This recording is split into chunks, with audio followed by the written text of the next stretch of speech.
Вслед за Алекминском праздник белого изобилия отметили и наши земляки в Краснодарском крае. В городе Сочи меж Кавказских гор ИСЭХ собрал более 300 якутян. О том, как прошел национальный праздник встречи лета, смотрите в материале Айсены Бурнашовой. В русле якутских традиций, следуя обычаям предков, церемония открытия Краснодарского ИСЭХа началась со священного обряда Алгыс. ИСЭХ на юге России проводится уже в 3-й раз, но с таким размахом впервые. Чтобы получить благословление высших божеств, в Сочи приехали якутяне из разных городов страны.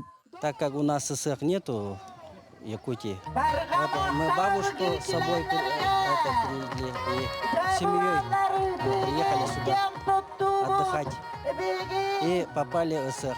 Мне очень захотелось праздника, вот я приехала. Краснодарский ИСЭХ собирает людей и объединяет, потому что это наш национальный праздник.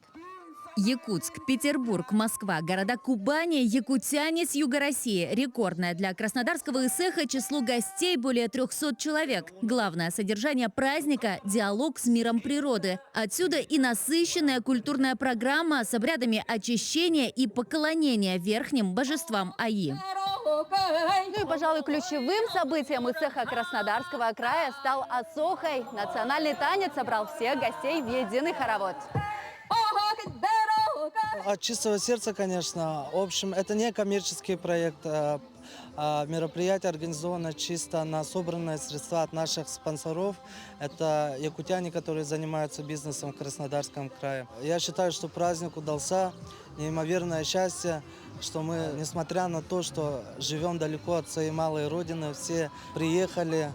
Концертную часть ИСЭХа украсили звезды якутской и российской эстрады. Ансамбль «Геркелян» поделился теплом Крайнего Севера. Особое место на Краснодарском ИСЭХе заняли и спортивные состязания. Так, якутское пятиборье не оставило равнодушными ни спортсменов, ни болельщиков. Я вырос в Якутии, и для меня это очень близок по духу праздник, и очень приятно почувствовать атмосферу вот этого детства, так сказать, здесь, находясь в Сочи. Вообще первый раз в Сочи на ИСЭХе, хотя здесь живем уже 5 лет, но очень здорово, что праздник пришел и к нам. Конечно, это наш источник силы, энергии, обязательно, конечно. Поэтому мы здесь сегодня всей семьей. Айсена Бурнашова, Виктор Олесов, Сочи, Краснодарский край.